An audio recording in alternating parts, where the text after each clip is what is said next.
Ndeye Astou ci jàngat bu am solo bi alors soxna Ndack Mbacké gis nga ko les images de l'arrivée du président Bassirou Diomaye Diakhar Faye à l'aéroport de Cap Skirring sûrement foofu lay commencer li nga xam ne rek moo di tournée bi mu dëppee économique alors Ousmane Sonko annoncé woon na ñu accueillir le président Bassirou Diomaye Diakhar Faye un accueil chaleureux alors gis nañ ci aussi dernièrement réaction yenn ci ay patriotes alors sa jàngat ci Ousmane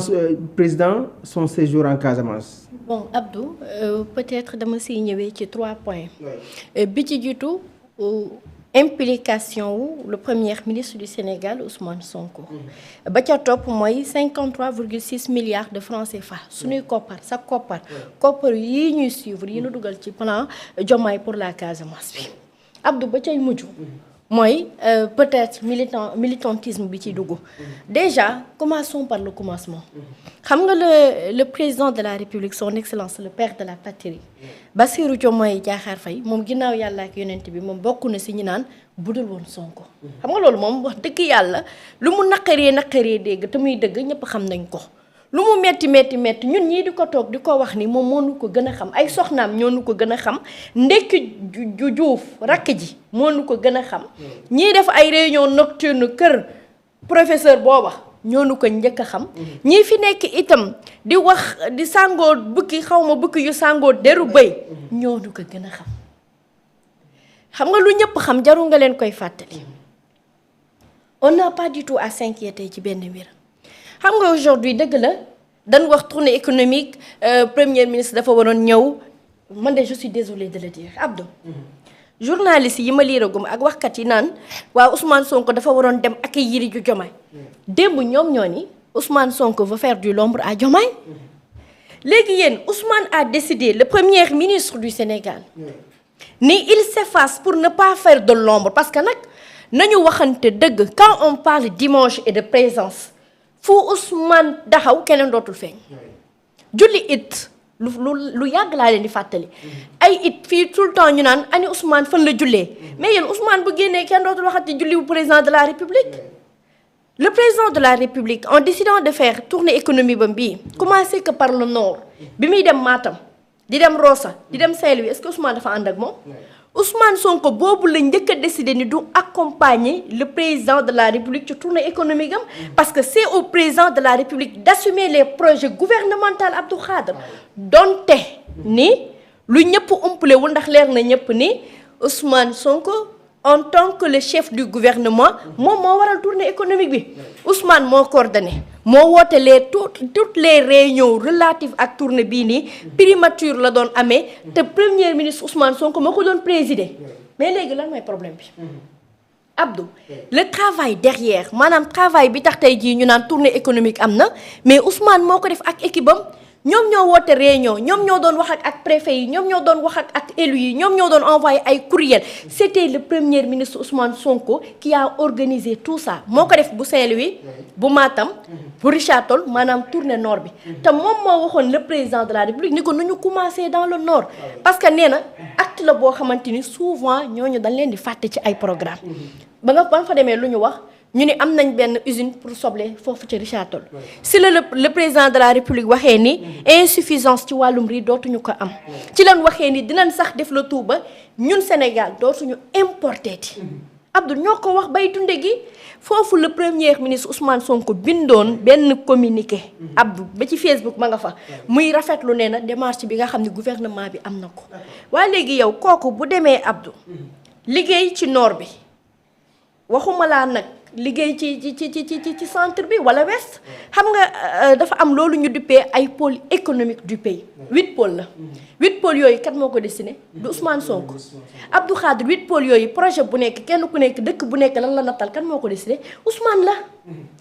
à travers le livre solution ba mu fa jógee Ousmane dafa wax ni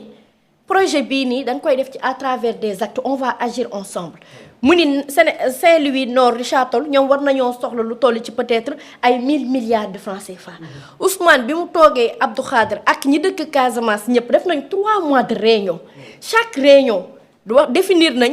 Casamance lan la soxla ci wàllum sécurité est-ce que dañu war a yokk ay armes est-ce que dañu war a yokk ba yéen taxaw leen am na ay construction yu am Casamance actuellement pourquoi on n'en parle pas ay ñuy yokk foofu noonu ay antenne boo xam ne dañ ni mix la gendarmerie ak militaires yi ñoom ñoo koy bokk mais loolu personne n'en parle te pourtant Ousmane moo ko décidé ñu waxtaan ci parce que c'est à lui de coordonner les pôles Abdou le président de la République ba mu wóoloo Ousmane def ko premier ministre Ousmane da koo matale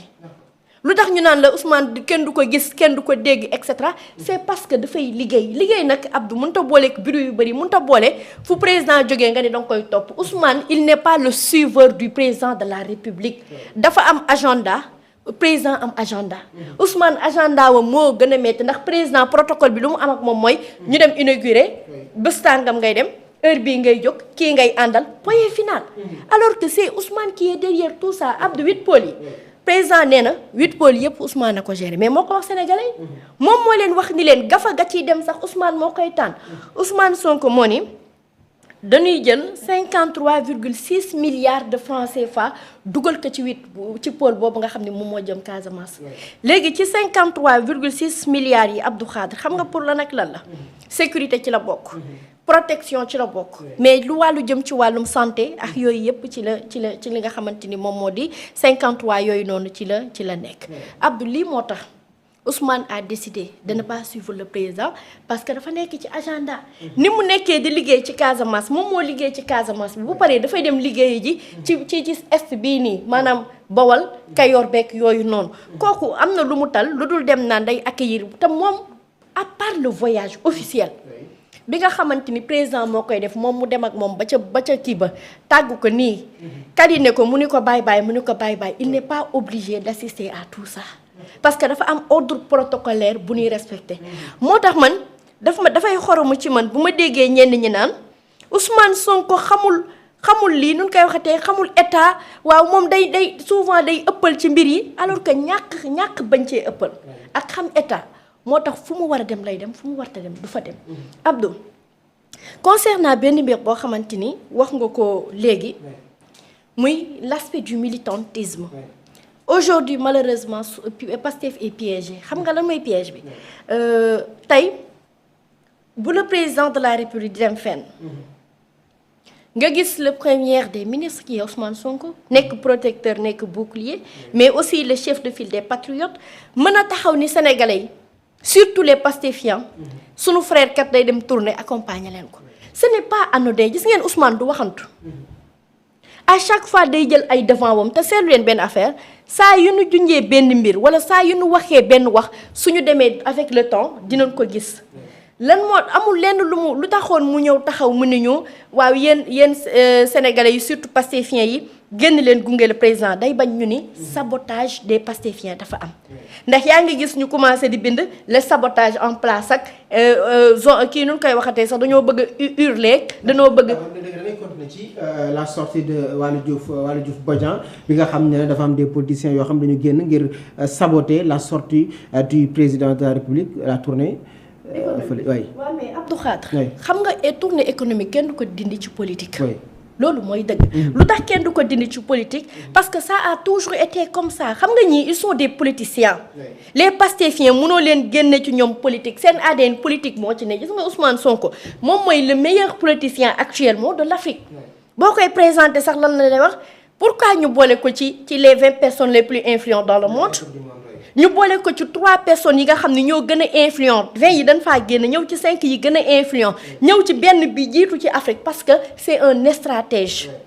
il fait de la politique autrement et il s'impose ak benn charisme bu naturel Ousmane n'a pas besoin de dire écoutez-moi may wax déedéet da nga koy déglu Ousmane n'a pas besoin di attirer l'attention ci personne parce que fu mu taxaw nit ñi bàyyi ko xel léegi Abdou kooku noonu bu nee pastéfiens yi suñu frère day dem Casamance xam na ni derrière dina am peut-être même ñenn ñu nekk ci opposition bi ñu bëgg a saboter mbir mi mais tey yow imagine toi bu sabotage amee xel yi kan lay dem dañ naan de waa Pastef la waaw parce que léegi dañoo am problème moo tax derrière même bu fekkee ni suñu président ak suñu premier ministre Abdou gis nañ leen ñu reetaanante gisante ñu joxoñante man foofu njortu gu rafet laa ciy am bokkuma seek ñu bari gisin parce que dama jàpp ni ñoom ñaar Abdou ko dëgg la Bassirou tuddee na ko doom soxna Khady Ngom ba moo nekk Casamance te mu war koo fekk ji dama nar a dem ca kër ga nar a dem ci ëtt ku bàyyi Ousmane Sonko googu noonu Abdou Khadre dafa war parce que budul dara moom mii di maman Khady Ngom yaay la ci Bassirou Diomaye Diakhar Faye mu seeti ko wareef la mu seeti ko ñun sénégalais yépp dañ koy rafet ndax sénégalais nag dafa bëgg lu rafet moo tax lu nu mënti wax ñoom ñaar même bu nu amee ay différence même bu ñu neexoowul ci politique ñun bi ñu gisee ay image yu rafet kii di sourire ñuy joxoñante ñun ñëpp on était content loolu mooy dëgg parce que sénégalais bëggul kuy xaajale ay entre kuy defar kuy rataxal diggante la gën a bëgg Abdou xam nga tey lu tax Waly Diouf da leen Ousmane yàgg na leen woo ñuy jóg te mosuñoo wax parce que nag charme Pastef mooy amul dama naan c'est que c'est-à-dire kenn nay wax ñu topp ko amul xalaat de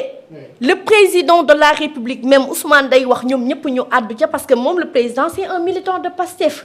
looloo tax ñu fal ko loolu la ñu xam ci moom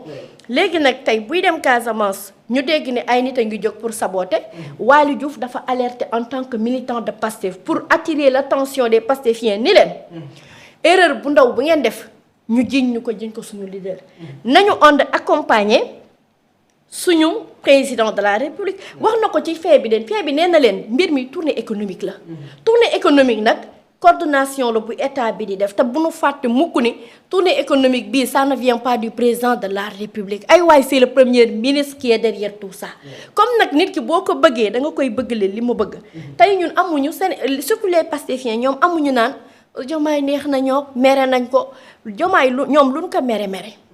lu ñu am problème ak moom tey ma waxal la ni Casamance gay di nga gis femme bois sacré yi di nga leen gis ñooy génn di nga gis Casamance yëpp dinañ génn dinañ tettu le président dinañ ko teral te commencé la xam nga ni madame Maymouna Dièye depuis quelques jours 2 ou 3 mi ngi Casamance ndax lan festival Kom-Kom ñun ñii waroon nañ fa dem ñeneen ak